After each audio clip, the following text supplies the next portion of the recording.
ஸ்ரீ அஸ்ட்ரவிசன் நேயர் அனைவருக்கும் வணக்கம். நாம இன்னைக்கு 2024 ஜூலை மாதத்திற்கான ராசி பலன்களை பார்க்கலாம். நம்ம இன்ட்ரோவில் ஒவ்வொரு மாதமும் அந்தந்த மாதத்திற்குரிய கிரகங்கள் என்ன ஸ்பெஷலா தரப்போகுது, ஒரு ஸ்பெஷலான ஒரு யோகா அமைப்புல கிரகங்கள் இருக்கா அப்படிங்கிறத பத்தி சொல்லிட்டு இருக்கோம். இன்ட்ரோ ரொம்ப நீண்டுக்கிட்டே போனால் அதை ஸ்கிப் பண்ணிடுறீங்க. அதனால ஷார்ட் அண்ட் ஸ்வீட்டாக முடிச்சுக்கிறேன். ஒரே ஒரு பாயிண்ட் தான். இந்த மாதம் ஒரு சிறப்பான ஒரு அம்சம் என்னன்னா, செவ்வாய் குருவோட சேருது. செவ்வாய் கிரகம் குருவோட இணையும் போது அந்த யோகத்துக்கு பேரு குருமங்கள யோகம். அதாவது செவ்வாயால நமக்கு அபரிமிதமான நன்மைகள் கிடைக்கக்கூடிய ஒரு யோகம். இப்போ செவ்வாய் தசை நடக்கிறவங்களுக்கு இந்த தசை இந்த மாதம் ரொம்ப யோகத்தை கொடுக்கும். இந்த மாதம் ஒரு குழந்தை பிறக்கும் பொழுது, குருவும் செவ்வாயும் சேர்ந்து இருக்கும் பொழுது ஒரு குழந்தை பிறக்கும்போது அந்த குழந்தைக்கும் குருமங்கள யோகம் செயல்படும். அந்த குழந்தை எந்த நட்சத்திரம், என்ன ராசி, என்ன லக்னத்துல பிறந்தாலும் செவ்வாய் தசையோ குரு தசையோ நடக்கும் பொழுது செவ்வாயோட காரகத்துவமான ரியல் எஸ்டேட், மருத்துவம், விளையாட்டுத்துறை, அதிகாரம், இந்த அமைப்புல மிகப்பெரிய நன்மைகள் செவ்வாய் தசையிலையும் குரு தசையிலையும் அந்த குழந்தைக்கு நடக்கும். இப்போவும் செவ்வாயோட தொழில் பண்ணிட்டு இருக்கிறவங்களுக்கு அதிகபட்சமான நன்மைகள், தொழில் லாபம், தொழில் நல்லா நடக்கிறது, தொழில் விருத்தி, இது எல்லாமே நடக்கும். கும்ப ராசிக்கு பலன் சொல்லும்போது கொஞ்சம் மனசு தடுமாறதான் செய்யுது. ஏன்னா 7 சனியோட ஜென்ம சனியோட பாதிப்புல கடுமையா பாதிக்கப்பட்டு இருக்கிறீங்க கும்பராசிக்காரர்கள். அவிட்டம் சதய நட்சத்திரத்தை எல்லாம் அடிச்சு முடிச்சுட்டு இப்ப பூரட்டாதி நட்சத்திரத்துல புகுந்து விளையாடிட்டு இருக்கிறார் சனி. இப்போ இந்த மாசம் உங்களுக்கு ஒரு நல்ல செய்தி. கும்பராசிக்காரர்களுக்கு இந்த மாசத்துல இருந்து நீங்க ஒரு சின்னதா ஒரு நிம்மதி பெருமூச்சு விட போறீங்க. உங்களுடைய ராசியிலிருந்து உங்களுக்கு பல மன உளைச்சல்களை கொடுத்துட்டு இருந்த சனி கொஞ்சம் பலம் இழக்கிறார். அவர் சனி வக்ரம் அடைகிறார். இந்த வக்ரம் அடைகிற காலத்துல சனியோட இயல்புக்கு மாறான பலனை தருவார். இயல்பா என்ன பலனை கொடுத்துட்டு இருக்காரோ அதுக்கு மாறான பலன் தான் வக்ர காலத்துல நடக்கும். சனி இது வரைக்கும் உங்களுக்கு கஷ்டத்தை மட்டும்தான் கொடுத்துட்டு இருக்காரு, வேற எதையும் கொடுக்கல. நல்லது கொடுத்தாருன்னு உங்களுக்கு சொல்லவே முடியாது. கஷ்டத்தை மட்டும்தான் கொடுத்துட்டு இருக்காரு. அதனால இந்த 4.5 மாத காலமும் உங்களுக்கு கண்டிப்பா அந்த கஷ்டத்தை கொடுக்க மாட்டார். நல்லது செய்யறாரோ இல்லையோ, நல்லதெல்லாம் செய்ய மாட்டார் சனி. அதனால உங்களுக்கு கஷ்டம் இல்லாம இருந்தாலே போதும், நீங்க தப்பிச்சு பிழைச்சிருவீங்க. மற்ற கிரகங்கள் ஓரளவுக்கு உங்களுக்கு கை கொடுத்தா நீங்க எழுந்து நின்றுடுவீங்க. சனியோட கஷ்டங்கள் குறைஞ்சாலே போதும்னு தான் நீங்க நினைச்சிட்டு இருக்கீங்க.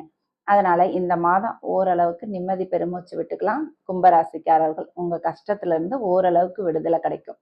சனி இந்த வக்ர காலத்துல எந்த மாதிரி பலன்களை தருவாருன்னு கும்பம் சனி வக்ர பயிற்சின்னு தனி வீடியோ போட்டிருக்கேன், அதுல பாருங்க. உங்க ராசிக்கு 2ஆம் இடத்துல ராகு இருக்கார். ராகு 2ஆம் இடத்துல இருக்கிறதுனால குடும்பத்திலையும் பல பிரச்சனைகளை ஏற்படுத்திட்டு இருக்கார். குடும்பத்துக்குள்ள இருக்கிற நபர்களாலையும் பிரச்சனை, இல்ல வேற பிரச்சனைகள் குடும்பத்துல இருக்கிற நபர்கள் ஒரு நிம்மதி இல்லாம ஒரு சூழ்நிலையில இருக்கிறது. இந்த மாதிரிதான் நடந்துட்டு இருக்குது. ராகு 2ஆம் இடத்துல இருக்கிறதுனால. கேது 8ஆம் இடத்துல இருக்கிறதும் ஒரு நன்மை இல்லாத அமைப்பு தான். ஆனாலும் இப்போ குருவின் பார்வை கேது மேல விழுறதுனால ஓரளவுக்கு ஓகே. அடுத்ததா 3ஆம் இடத்துல செவ்வாய் இருக்கார். 3ஆம் இடத்துல தைரியம், வீரியம், கீர்த்தி, புகழ், அந்தஸ்து இதையெல்லாம் கொடுக்குற இடத்துல செவ்வாய் ஆட்சி பலத்தோட இருக்கிறது ஓரளவுக்கு நல்லதுதான். கொஞ்சம் உங்களுக்கு ஒரு தன்னம்பிக்கை பிறக்கும், தைரியம் பிறக்கும். அந்த செவ்வாயும் உங்களுக்கு 3ஆம் இடத்துல இருந்து ஜூலை 12ஆம் தேதி ரிஷபராசிக்கு மாறுறார். ரிஷபராசிக்கு 4ஆம் இடத்துல செவ்வாய் போய் குருவோட இணையிறது ஒரு நல்ல அமைப்பு தான் உங்களுக்கு.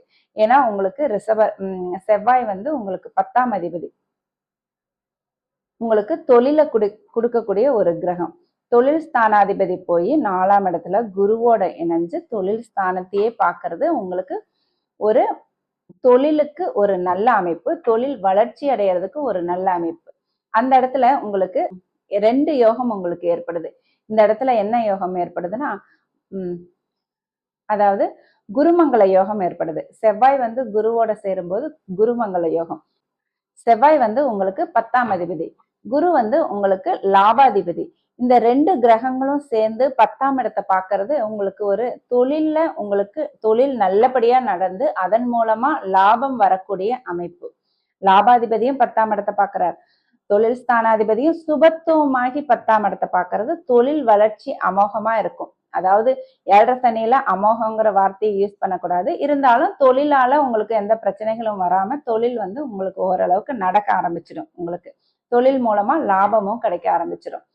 என்ன கும்பராசிக்காரர்களுக்கு ஒரு மைனஸ் பாயிண்ட்னா, அதாவது சனி உங்களுக்கு கெடுதல்களை கொடுக்கக்கூடிய இடத்துல இருந்தா கூட குருவாவது ஓரளவுக்கு நன்மைகளை கொடுக்கக்கூடிய 5, 9, 7 இந்த மாதிரி இடங்கள்ல இருக்கும்போது உங்களுடைய பிரச்சனைகள்ல இருந்து ஓரளவுக்கு நீங்க ஆறுதலை பெறுவீங்க.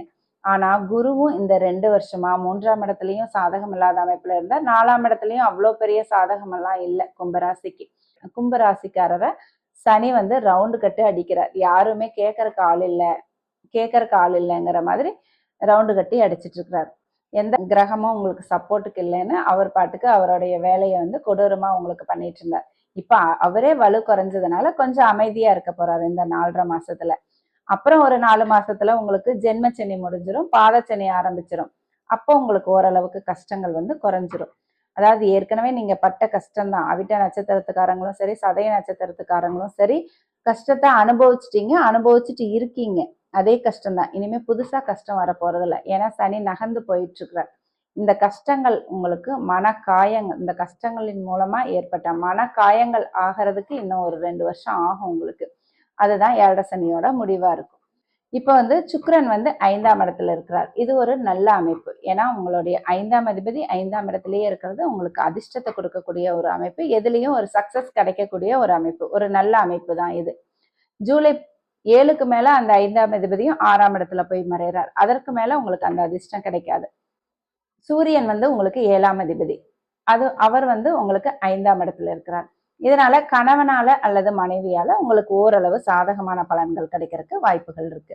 5ஆம் அதிபதி சுக்கிரன் வந்து 5ஆம் இடத்துல இருந்து நேரா 11ஆம் இடத்தை பார்க்கிறார். 11ஆம் இடத்தை பார்க்கறது 11ஆம் இடங்கிறது லாபஸ்தானம், வெற்றி ஸ்தானம். இது வந்து ஒரு நல்ல அமைப்பு தான். உங்களுக்கு லாபங்கள் கிடைக்கிற அமைப்பு, வெற்றி கிடைக்கிற அமைப்பு, ஓரளவுக்கு வெற்றி கிடைக்கிற அமைப்பு. அதாவது ஜென்மச்சனியில வெற்றிங்கிறது வந்து பெருசா இருக்காது. இருந்தாலும் மனதுக்கு கொஞ்சம் ஆறுதலான ஒரு வெற்றி கிடைக்கும் உங்களுக்கு. இந்த மாசம் கும்பராசிக்காரர்களுக்கு உங்களுக்கு ஓரளவுக்கு ஒரு நிம்மதியான ஒரு காலம்தான். ஏன்னா புதுசா ஒரு பிரச்சனைகள் வரப்போறதில்ல. இருக்கிற பிரச்சனைகள் தான், அதுல மூழ்கிதான் இருக்கீங்க. அது வந்து உங்களுக்கு பழகி போச்சு. அதனால புதுசா எதுவும் பிரச்சனைகள் வராம இருக்கிற பிரச்சனையோட நீங்க கொஞ்சம் அமைதியா இருக்கிற காலம்தான் இந்த ஜூலை மாதம். இந்த ஜூலை மாதத்துல இருந்து ஓரளவுக்கு நீங்க அந்த துன்பங்களிலிருந்து, மிகப்பெரிய துன்பங்கள், ரொம்ப கஷ்டம் அப்படிங்கிற ஒரு நிலைமையிலிருந்து கொஞ்சம் கொஞ்சமா மீண்டு வர போறீங்க கும்பராசிக்காரர்கள். 7.5 சனியில திருமணம் அமையறதுக்கெல்லாம் எந்த பெரிய தடையும் இருக்காது. ஆனாலும் கூட 7.5 சனியில சனி வந்து நல்லா ஸ்ட்ராங்கா வலுவா கும்பராசியிலிருந்து 7ஆம் இடத்தை சிம்மத்தை பார்த்ததுனால உங்களுக்கு திருமண வாய்ப்புகள்லாம் தட்டி போயிட்டு இருக்கும். அதனாலேயே நிறைய மன அழுத்தம் ஏற்பட்டிருக்கும். இப்போ 7ஆம் அதிபதி 5ஆம் இடத்துல அதிர்ஷ்டஸ்தானத்துல இருக்கிறது ஒரு பக்கம். அவர் சுக்கிரனோட இருக்கிறார். சுக்கிரன் வந்து திருமணத்துக்கு காரகன், களத்திரக்காரகன், சரிங்களா? அது கூட அவர் கூட சூரியன் 7ஆம் அதிபதி இருக்கிறதுனால திருமணத்திற்கெல்லாம் இந்த மாதம், அதாவது ஜூலை மாதம் ஆரம்பத்துல முதல் ஒரு 15 டேஸ் வந்து 5ஆம் இடத்துல சூரியன் இருக்கிறதுனாலையும் அவர் சுக்கிரனோட இருக்கிறதுனாலையும் திருமணத்திற்கெல்லாம் இந்த மாதம் பாதி வரைக்கும் ஆரம்பத்துல ஒரு நல்ல வாய்ப்புகள் வந்து உங்களுக்கு வரும். வரன் அமையிற அமைப்பெல்லாம் ஏற்படும். உங்களுக்கு நல்ல ரிசல்ட் சொல்லுவாங்க. பொன் வீட்டாரோ அல்லது மாப்பிள்ளை வீட்டாரோ உங்களுக்கு. குழந்தை பாக்கியத்திற்கும் இது நல்ல மாதம் தான். ஏன்னா போன மாதத்துல இருந்து குழந்தை பாக்கியத்திற்கு ஒரு நல்ல மாதமா தான் இருக்கு. சுக்கிரன் வந்து 5ஆம் அதிபதி அந்த இடத்துலயும் ஆட்சியா இருக்கார்.